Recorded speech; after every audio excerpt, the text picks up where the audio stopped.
আমরা কোন শরিয়ার কথা বলতেছি?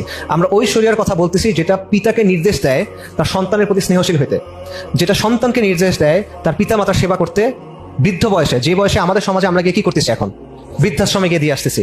এটা ওই শরিয়া যেটা শাসকদেরকে বলে যে তুমি প্রজাদের খাদেম, তুমি প্রজাদের প্রতি নমনীয় হবা, অন্যের বিচার করার আগে নিজের বিচার করবা। এবং এটা হলো ওই শরিয়া যেটা প্রত্যেকটা মানুষের সে মুমিন হোক অথবা সে কাফের হোক, তার যে হক আছে, প্রত্যেকটা মাখলুকের যে হক আছে সেটা নিশ্চয়তা দেয়।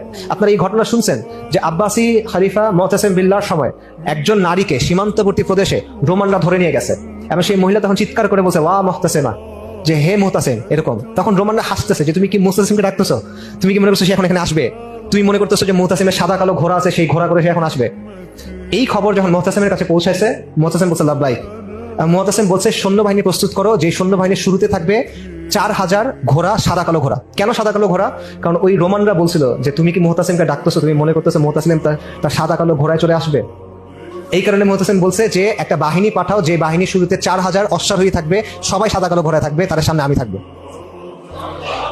আজকে আমাদের মানে মুসলিম বোন বলেন, নর্মাল মুসলিম বোন বলেন, ভাই বলেন, তাদের মানে জীবন, জান, মাল, সম্পদ কোনো কিছু নিরাপত্তা আমরা দিতে পারি না।